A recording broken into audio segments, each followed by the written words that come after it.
Hey, lady, have you ever felt like the world just doesn't get you? Well, we do.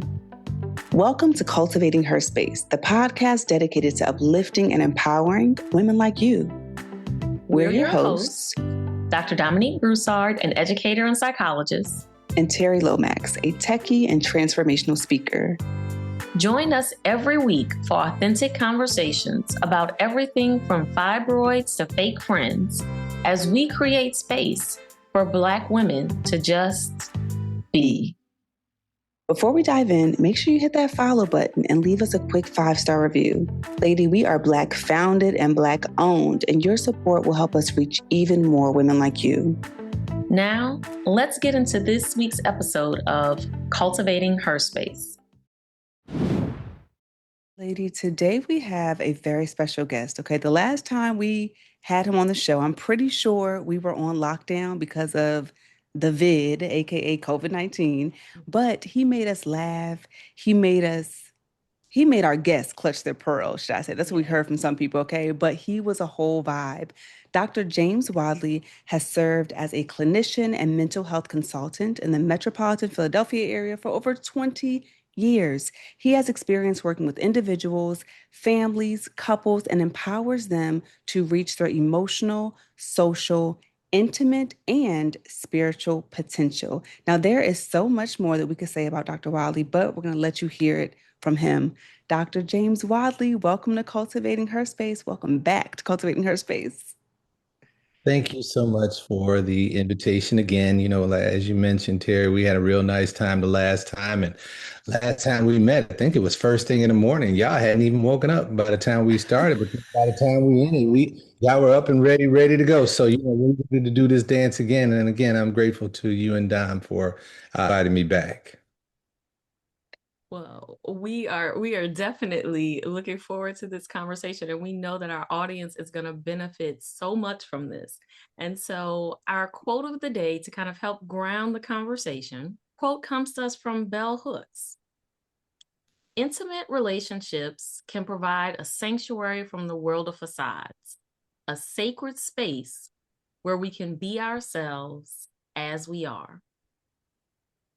So, Dr. Wadley, when you hear that quote from Bell Hooks and you think about the work that you do, what comes up for you when you hear that quote? That sacred spaces are safe spaces. And the only reason why I came back to this podcast is because y'all created a space where I felt comfortable enough to share whatever it was on my mind, whatever it was in my heart, and whatever it was in my spirit. So yeah, I got the email. I was like, well, shoot, I got to come back. So the same thing happens in relationships where when partners feel comfortable and safe, then those spaces can be sacred. And when they feel safe, then they feel comfortable in being themselves and being authentic to themselves and to their partners. That is so beautiful. And we appreciate you. And we do not take that for granted, Dr. Wadley. So thank you so much for sharing that. And we have a bunch of questions for you, of course. You'd be waiting 6 years to come back now. Come on now. Oh, we got you. We got you. We got you. We got you. We got you. Well, so we have a bunch of questions for you, right? But what we want to ask you first is for the woman who's listening, right? Who, the Black woman who's doing her thing in the world right now, she's tuning in. What do you hope she walks away from and takes from this conversation, especially when it comes to loving, understanding, and relating to Black men? I think what I would like for Black women to get out of this episode of her podcast, I'm gonna keep promoting y'all because y'all about that life. That I want Black women to have a stronger sense of themselves and a stronger sense of the direction that they want to move in. Too often, some Black women, not all Black women, but some Black women end up foregoing who they are just to get a partner and to keep a partner. But because you all have been successful in doing this, I want Black women to walk away feeling strong. I want them to walk away feeling empowered. And in the words of Angelou, to be that phenomenal woman. And so, and I just want Black women to get the most out of themselves, out of everything that they do. Okay, we love that. We are here for it. So we've referenced multiple times that it's been 6 years since you were last here. Which you, And so, and during that interview, we were in the midst of the pandemic, Mhm. and we assume anecdotally that the pandemic had an impact on relationships, but you are the relationship expert. You work with couples on a daily basis. What have you seen in relationships that has shifted? Like, what are the changes and shifts that you've noticed that can be attributed directly to the pandemic? I think during the pandemic, because people were quarantined, people had a chance to sit still and just be with themselves differently than what they had been prior to the pandemic. Because people had a chance to sit still when the quarantine was lifted, some folks end up cutting up and acting a fool. And what that looks like in real time is that people became more creative and imaginative in their identities, creative and imaginative in the behaviors that they were willing to engage in, and to take chances living their best lives. But since the pandemic, since there's been somewhat of a conservative shift in our country, people have become more conservative in their partner selections and maybe even more conservative in the behaviors that they exhibit in their relationships. And what that looks like is that for some people, particularly some Black folks, particularly Black women, they become more discerning. And they ain't going out with you just because you got this or that or whatever. They're more likely to ask questions. They're more likely to set boundaries and be like, nah, I'm good. I'm cool. I'm better by my damn self. And it's been awesome that they've looked inside rather than looking to all these external forms of enforcement, particularly from Black men. That's a really good observation. And with that in mind, what have you heard from the men about that? Like, what have the men been saying about? Yeah. Oh, the men, they feeling some kind of way. They, 'cause, you're not just gonna show up and think you just gonna get some sex, Hmm. that WAP, that WAP. You're not just gonna do that. You got to pay for it. And Black women Okay. long enough to say, nah, I'm good. And even if you are paying for it, if your credit ain't right, if your teeth are raggedy and you ain't been to the dentist, if you ain't got no checkups, you can't show up with no STI papers. Nah, Black women, they not going for the okey doke no more. So black men, we have had to get our shit together. Oh, am I allowed to curse on y'all podcast? Yes, you Yes, you are. are. Yes. I know we got blatches coming up, but I didn't know if I could step out there the way. But we've had to get our shit together. And I said it's good that Black women are holding the line and saying, no, we're not going down these old paths and going for the old okey doke like we once used to. Okay, that and so with the men recognizing that Black women aren't going for the okie doke, that we are holding the line in terms of like the standards and boundaries of what we're looking for, what how has that shifted for Black men in terms of the way they choose to approach relationships? Well, that opens up a whole nother can of worms because we don't want to do right. We get bogged down and we get so focused in our video games. We get so focused on our Mhm. online gambling platforms. We get so focused on staying at home and living with our mamas that Black women have taken a back seat to all these other deflections of intimacy. And so sometimes for some of us, sometimes we feel like we can do better by our damn selves. And we don't want to do the work on ourselves and on our relationships to have something different. You have Black man in your office Right. and he is sharing with you because you've created that safe space for him to open up and bare his soul and say the things that he's not necessarily willing to say out loud. Well, what are those things that he's not willing to say out loud to his partner, to his friends, to his family? I would say one, I haven't addressed the trauma that I endured in my family of origin when I was growing up, Whether I was abused, abandoned, or neglected, I hadn't really talked about it with anybody. That's one. Mm. Two, I haven't really addressed the trauma that I endured from my previous relationship, where I may have felt mistreated or misguided or misunderstood. I haven't worked it out with myself, with my family, with my pastor, with my therapist. So I bring all that baggage to this new relationship. So when I do bring the baggage to the new relationship, I'm looking to you or looking to y'all to help me process all this crap that should have been dealt with before you and I got together. Somehow, some way, I was able to fashion my life in a way that attracted you to me, but you didn't know that I was carrying all this baggage with me. So, with the black men I work with, we spend a lot of time doing family of origin work. We spend a lot of time doing emotional intelligence work. We spend a lot of time on talking about how to build and maintain a healthy relationship. But more often than not, because we haven't done the work, black men haven't done the work, we're not ready to do the work with our partners. And that's where the chasm happens.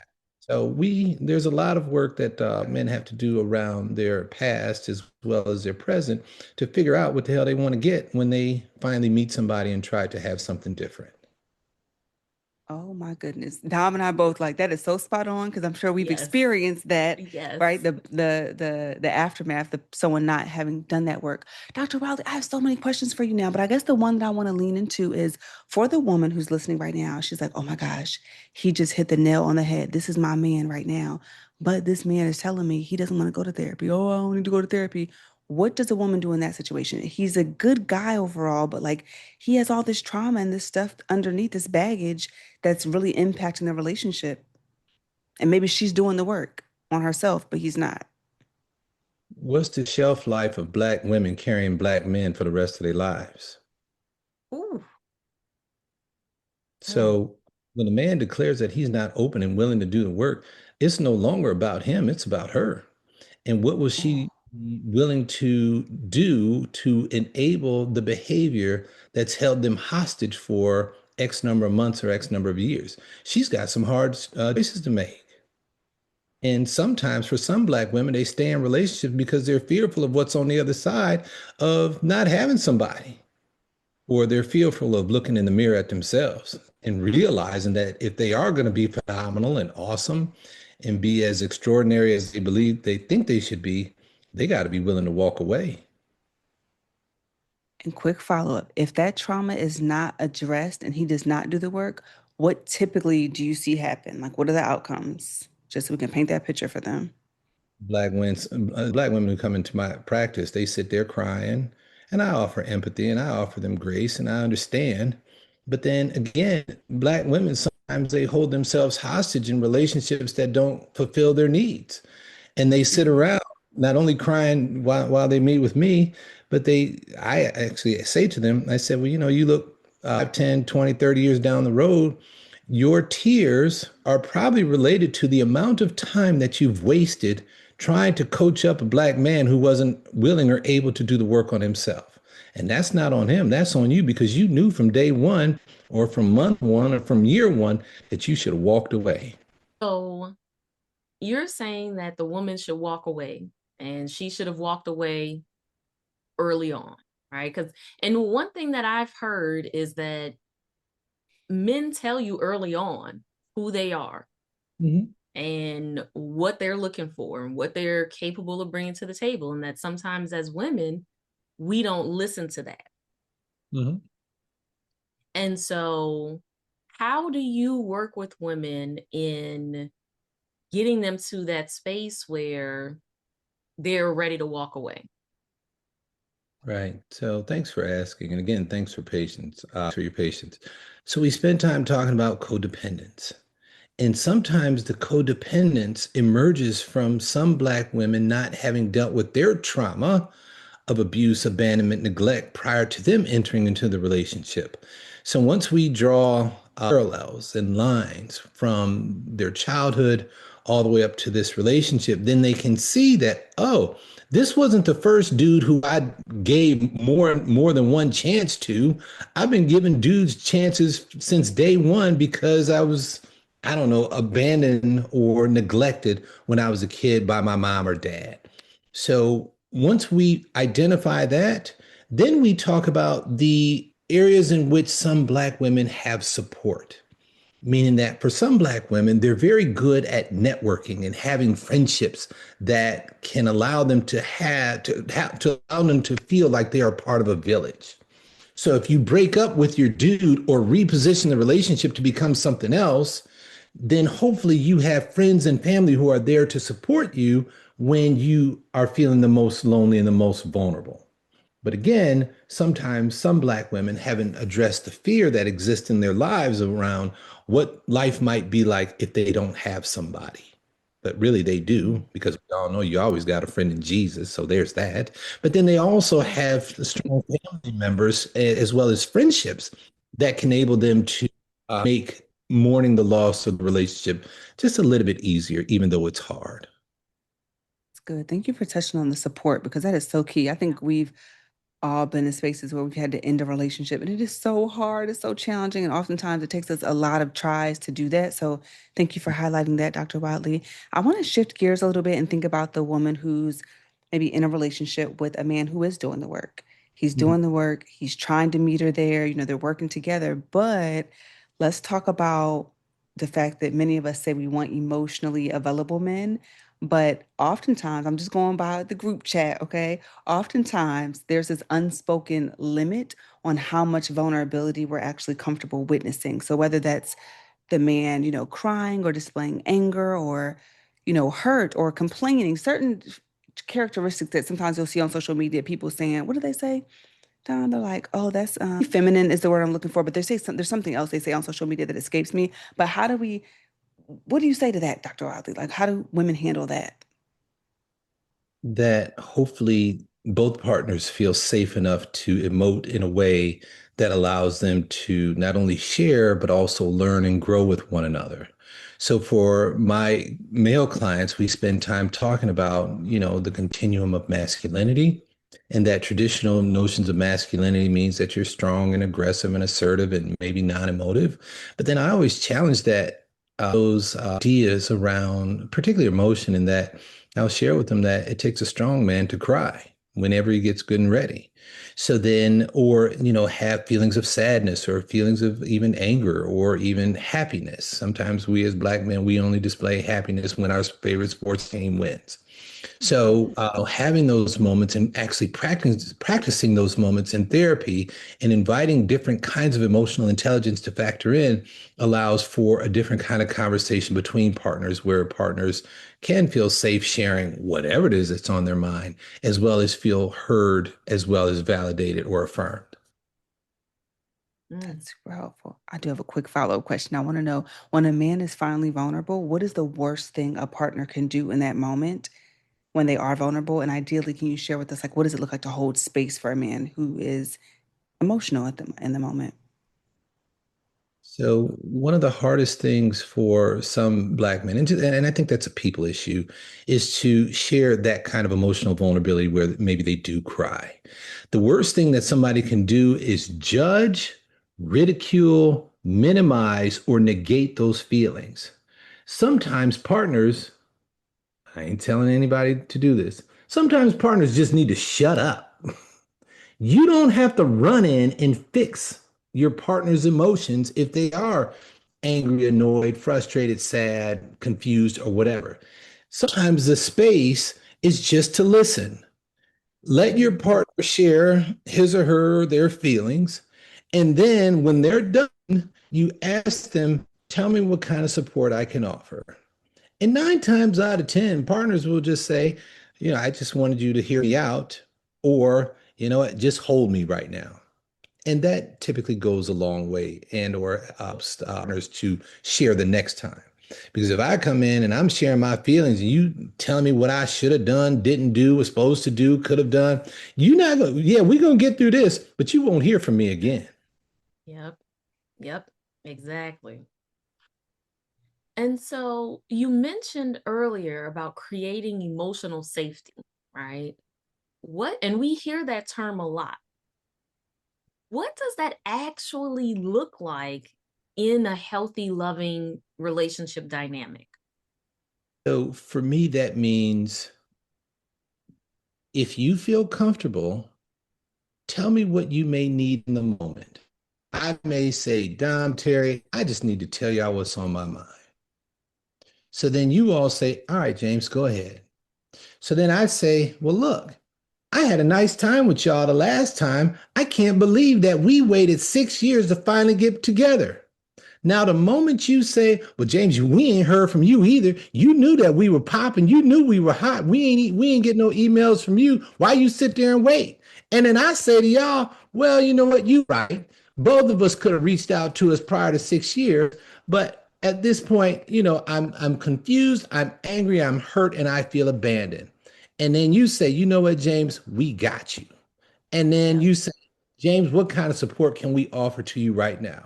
So again, safety is about hearing a person out, learning from maybe some missteps in communication or in the relationship, and then actively inviting the other to share what kind of support they may need from here on out. Because just as Black men will tell you what they're may be wrong, so too can we tell you what prescription we may need in order to make it right. Mm. That's really good. Thank you for that. And thank you for sharing your feelings with us. We appreciate Yes. you. And we will not wait 6 years moving Yes. forward. Yes. We heard you. It takes two to tango because I was all in my feelings. I didn't hear from me just as I didn't hear from you. So you didn't know how I felt. So then, Dom, it's Terry, it's James, and we got to fix this dysfunction. And we can't wait 6 years to get back on the Zoom call. That's right. We're going to fix this Exactly. dysfunction. Man, Now, talking about dysfunction, we see a lot of dating and relationship advice online. I'm sure, lady, if you're listening, you probably see it all over. How do we decide who is a credible source? I feel like everyone's on TikTok or Instagram, like, do this in a relationship. Oh, if a person doesn't call you back, do this. How do you tell what advice to actually follow? well, if your social media sites are like my social media sites that comprise my friends, family, maybe influencers, everybody's a damn relationship expert, right? Everybody got something to say about something. Hmm. Everybody's a damn expert. So, how do you decide who is the most credible? So, you do your homework and you do your research, and hopefully, you find a relationship expert, therapist, whoever, who has a value system similar to yours. For me, I tend to look for folks who are willing to display their own sense of vulnerability because ain't no sense in me coming to listen to you and you ain't got nothing to say about nothing about what's going on in your life. Now, I'm not necessarily looking for you to tell me your business, but I do want to know that you grounded and confident enough to demonstrate humility. I'm okay Yeah. with coming to any show telling folks, look, I'm at my cousin's house. The internet is raggedy over here.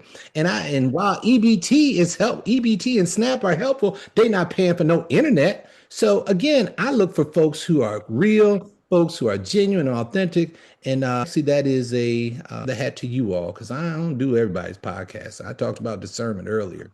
And I was like, man, let me go on and get on Terry and Dom's podcast because they keep it real. Thank you. We appreciate that.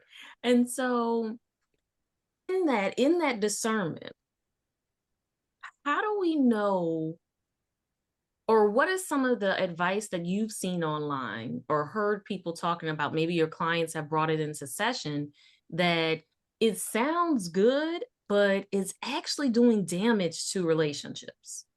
Folks who get caught up in the manosphere and folks who might be so into themselves that they have difficulty conveying empathy or compassion towards anyone else. And so Mm. for some of us men, we get caught up in the manosphere or this toxic sense of masculinity. And it's difficult for us to discern what is reality and what is fantasy. For some folks in the manosphere, they don't see the contributions that women make to their lives. And somehow, some way, those distortions have been internalized in the way where they disregard the beauty and the power of women. So I would say folks in those spaces that they have difficulty discerning, what Well, fantasy and reality. That's really helpful. Thank you for sharing that. And I'm also thinking about, Dr. Wiley, those situations where friends with benefits, let's just call it what it is, right? Friends with benefits situations. And I'm thinking about Dom and I have talked about this on the podcast where you're in a space in life where you're like, you know what, this might be my whole phase. I'm just having fun. And that's what it is, right? And you think that you're just going to be with this person, it's going to be fun. But then people catch feelings and things like that. So I'm thinking about situations like that. I'm also thinking about scenarios where someone's dating. What are some of the, I guess, red flags or things that people should really pay attention to and maybe take action or like make a decision about when they see them versus letting it just kind of go with the flow and then they kind of get caught up in a situation, if that makes any sense? That was a kind of weird worded question, but I hope it makes sense. Well, I got two things from you. So if people want to have friends with benefits or situationships or whatever, so long as sex is safe, it's pleasurable, and it's consensual, go for it, right? And that's having some sort of ethical standing or code for which you follow. The red flags that pop up should be hopefully honored, particularly because all of us have our own sense of value and sense of morality. And when the red flags come up, we can turn away from those values and sense of morality, or we can continue to push through. Sometimes people have difficulty discerning, even though they may say, well, look, I want somebody who's going to be faithful to me. And then they find a partner who's not going to be faithful to them. And then they realize that they're going to endure or continue moving forward, even though those red flags have been, even though those red flags have been raised. So for me, I spend time talking with my clients about, again, having a sense of clarity around who they are, clarity around what they want, and then clarity around the trajectory and path for the relationship. Because without clarity, they're going to be struggling and they may Mm, have red flags that come up. that's I good. like this word, clarity. And so, for the men that you are working with, what are they clear about that they are looking for in partners these days? They're clear that they probably want to have sex sooner. Of course. Yeah, not I mean, surprising there. they want them draws. They trying to get them panties. So a lot of times, guys, they moving too fast. I'm like, come on, man, you still hadn't worked on your stuff or your baggage, and then you thinking that that you're entitled to have sex, and that leaves little room for learning and growth and making decisions. So I would say that. Okay. So they're looking, so follow-up question. So if they're looking to have sex sooner, Mhm. is there room for the relationship to grow and have a healthy dynamic if the sex comes first or the sex is like prominent in the relationship? And so long as it's safe, consensual, and it's pleasurable, go for it. The absence of a conversation around sex history, the absence of a conversation about number of partners, the absence of a conversation around sexual risk taking puts the man and his partner in jeopardy for something. Right? So again, for my clients, I invite them to slow things down. Yeah, you can be into all things sex, but until you have a conversation about, again, your past, your baggage, and what you want in the moment and what you may want down the road, you might be placing yourself and your partner in harm's way. Mm, That's But good. don't I get it love the twisted. emphasis on. A lot Mhm. of men are looking for them draws. So, y'all say draws on this podcast? Yes, you could say yes, draws you can say on Charles. this podcast. I love Like the emphasis on safe sex. And they trying to get in them jeans, get them draws. Now, Dr. Wiley, we don't often have men on the podcast, right? So I feel like we're getting the inside scoop. We're able to ask you all these questions. So I have a bunch of other questions coming, and I want to know from your perspective, like, does this whole, people bring up the 90-day rule. We have our own perspective on, rules around when to have sex. But from your experience and the men that you've worked with, and again, your experience, is the 90-day rule, does that matter? Like when, how soon a woman has sex and how serious a man takes her? Like, what is your perspective on all that? And I know we're gonna be safe for sure. Right. So whether it's 9 days, 90 days, or 90 minutes, right? There has to be a conversation around what you want as well as how you're going to protect yourself. So for Mm. some people, I got plenty of clients who have been with their partners for 9 years or 19 years or 29 years, and they still don't have a sense of who their partner is. So again, with my clients, I'll spend time, taking a sex history and inviting them to share aspects of themselves that they may not have shared with anybody before. So, for example, you meet somebody, you think they're hot, they think you're hot. Why not have a conversation around other partners that the person has been with? And then giving yourself an opportunity to learn more about not only the partners that they've been with, but the kinds of intimacy that they've expressed over the course of those relationships. When people are uncomfortable having those sensitive conversations, hopefully that might not be a red flag, but that should be a yellow flag. Like, hey, hold on, maybe we need to slow down. Maybe we need to wait another 90 minutes or another 90 days until you and I can have a sensitive conversation about the continuum of intimacy as well as the way in which we protect ourselves engaging in the continuum of intimacy. That'd be a hell of a book title. Yeah, gonna make me. You heard it here first. Yes. And so we think about this conversation that we're having, and we know we have a captive audience right now, right? We know that the ladies are tuned in and they are like soaking in all the information.